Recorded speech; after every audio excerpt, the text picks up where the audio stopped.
Di sini saya di mata praktikum algoritma dan pemrograman lanjut ya. Sini saya akan menjelaskan tentang apa itu Object Oriented Programming atau disebut OOP. Mungkin kalian tuh udah belajar C++ tuh kan udah banyak ya array, fungsi dan lain-lain lah yang udah diajarin gitu. Nah di sini kita akan belajar tentang Object Oriented Programming. Nah, Object Oriented Programming itu atau OOP itu adalah sebuah ide atau paradigma atau sebuah konsep cara berpikir memecahkan masalah dengan pendekatan berpikir objek. Maksudnya gimana? Jadi setiap hal gitu yang ada tuh itu bisa kita anggap sebuah objek. Misalnya kayak orang, manusia itu sebuah objek. Terus ada lagi apa turunannya atau lebih spesifik lagi kayak ada sebuah mahasiswa, ada sebuah penduduk negara A atau negara B gitu. Jadi program dipecah menjadi bagian-bagian kecil atau objek yang saling berkomunikasi kayak tadi. Terus merepresentasikan bagaimana sebuah objek berpikir, berperilaku dan sebagainya. Nah, tujuan OOP ini untuk mempermudah pengembangan program dengan cara mengikuti model yang telah ada di kehidupan sehari-hari. Jadi setiap bagian dari suatu permasalahan adalah objek. Jadi bisa juga sih kita modeling kayak wujud dari misalnya sebuah mobil. Itu ada ban, ada pintu. Mungkin ntar setelah dikembangin dibagi itu misalnya ada mobil, ada truk, ada motor atau sebagainya. Ntar pengembangan misalnya kita mau yang kembangin mobil, jadi ntar kita hanya berfokus pada mobil, codingan di mobilnya aja misalnya kayak gitu ibaratnya lah.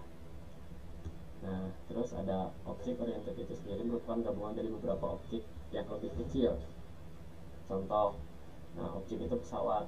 Nah terdiri dari bagian-bagian objek kecil seperti mesin, roda, baling-baling, kursi dan lain-lain kayak gitu.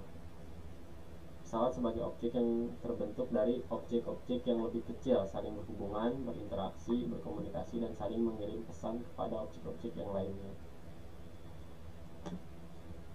Terus ada terminologinya. Nah, ini sebuah objek itu merupakan inti dan wujud nyata dari kelas. Dan satu kelas bisa membuat banyak objek gitu.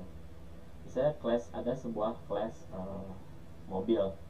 Objeknya tuh bisa itu mobil BMW, Yaris, atau itu Suzuki atau itulah, itu sebut objeknya. Jadi objek itu yang mencirikan sesuatu lah. Nah terus ada class, itu merupakan kerangka atau model blueprint atau bentuk awal atau prototipe yang berfungsi untuk tepat menaruh dan mendeskripsikan variabel atau properti atau atribut, metode, perilaku dari suatu objek. Mendefinisikan atribut dan perilaku objek. Nah, di sini ada atribut karakteristik dari sebuah objek kalau atribut itu. Terus perilaku tindakan yang dapat dilakukan oleh objek. Kalau atribut misalnya bisa kita contohin kayak di mobil ada apa aja nih atributnya nih. Ada atribut pintu, ban, kayak gitu. Atau ada apa lagi? Jendela, ada bensin, kayak gitu, itu atribut. Terus kalau perilakunya gimana sih? Mobil apa dapat berjalan, dapat berhenti kayak gitu, itu kayak sebuah fungsinya kalau perilaku tuh. Mirip kayak gitu.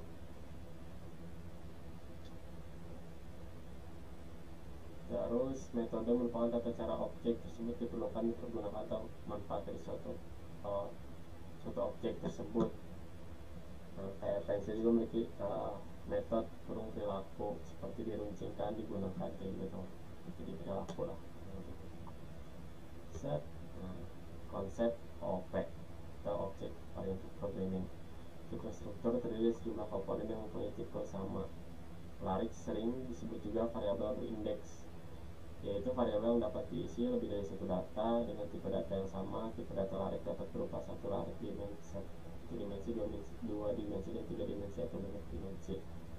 Nah, mungkin OOP ini bisa hampir mirip sama yang udah kalian pelajari itu struct. Tapi kan di struct itu untuk fungsinya itu terdapat di luar structnya ya. Jadi itu hanya kumpulan dari banyak variabel gitu yang bertipe data berbeda. Sebelumnya kan kalian juga udah belajar array ya. Array itu kumpulan kayak banyak data tapi satu tipe data. Nah kalau untuk stack itu bisa banyak tipe data.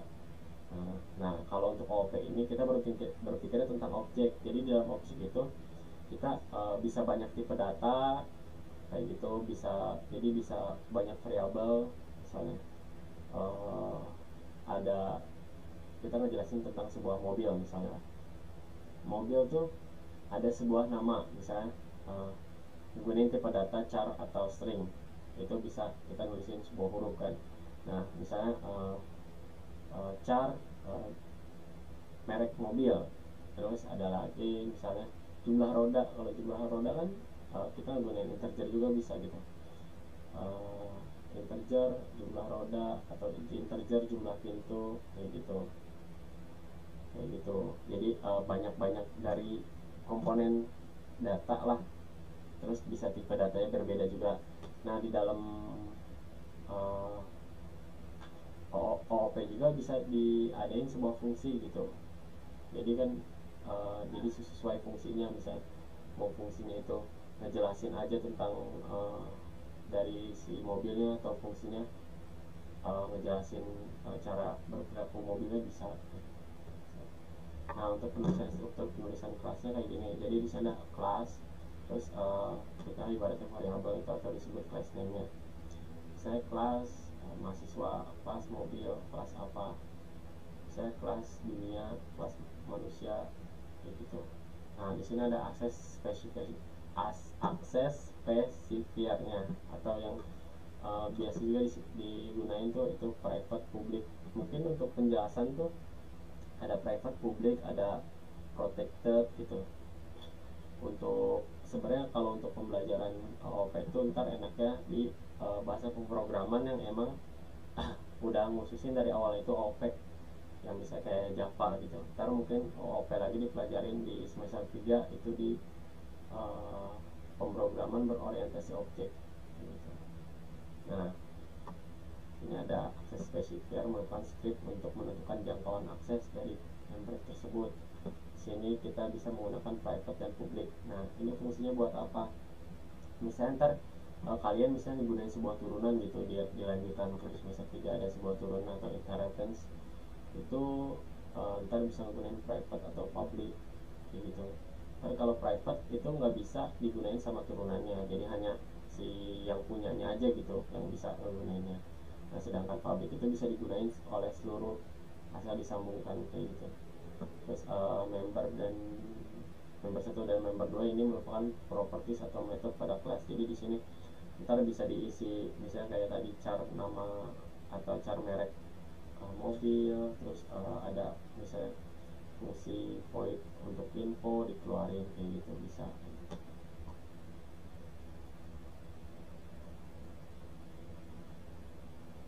Nah di sini ada codingannya ya. Nah kayak tadi tuh di sini mungkin bisa kita coba aja langsung ya.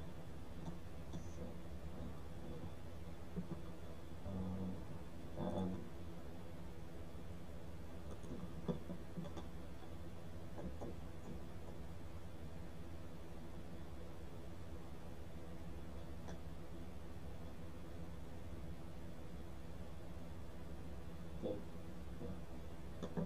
mungkin bisa kita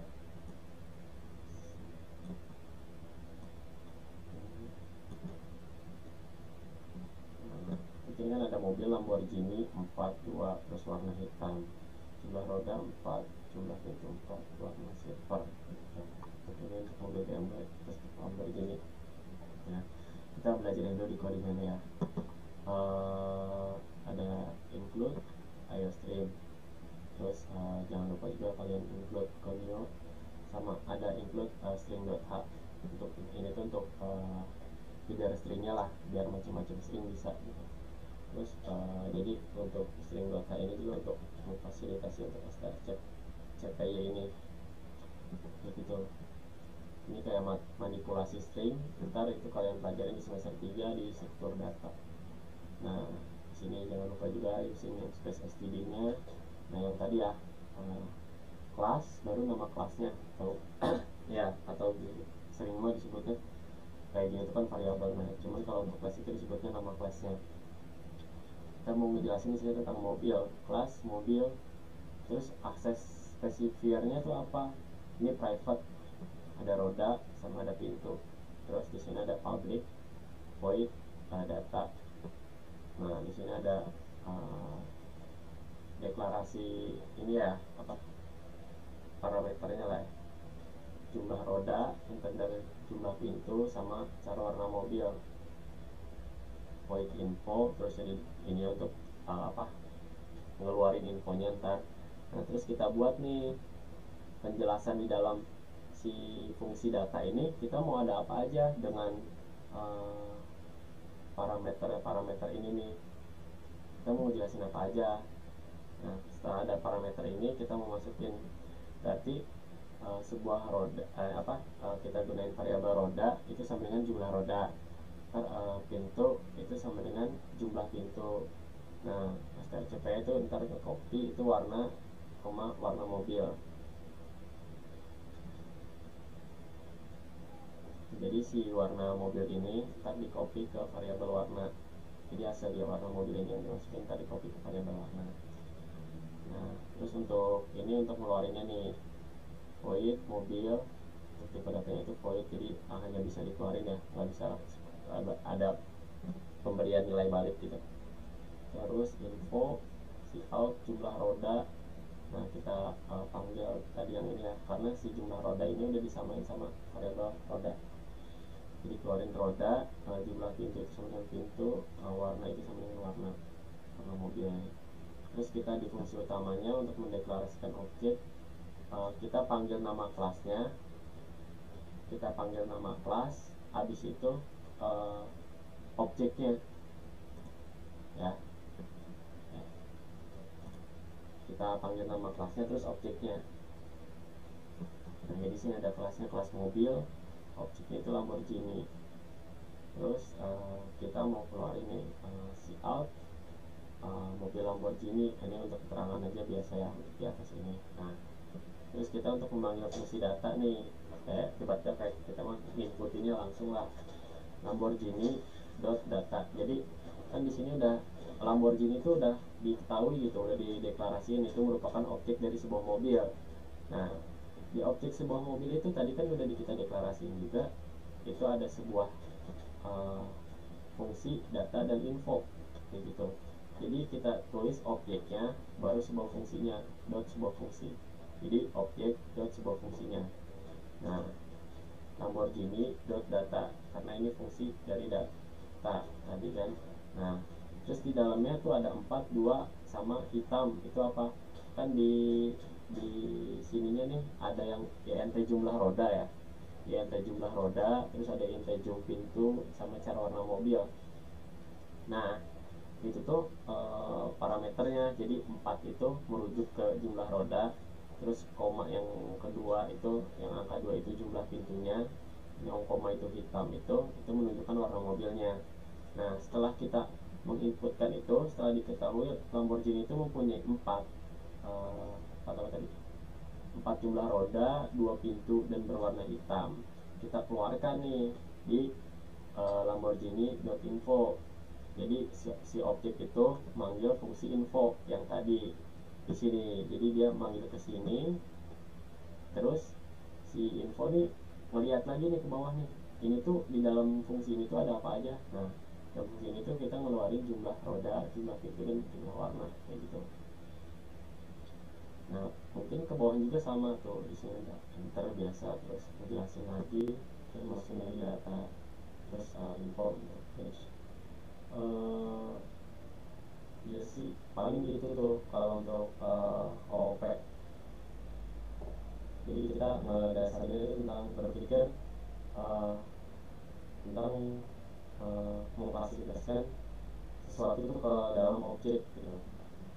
Nah ini juga bisa kita sebut ya, dari sini ada fungsi ya, itu konstruktor.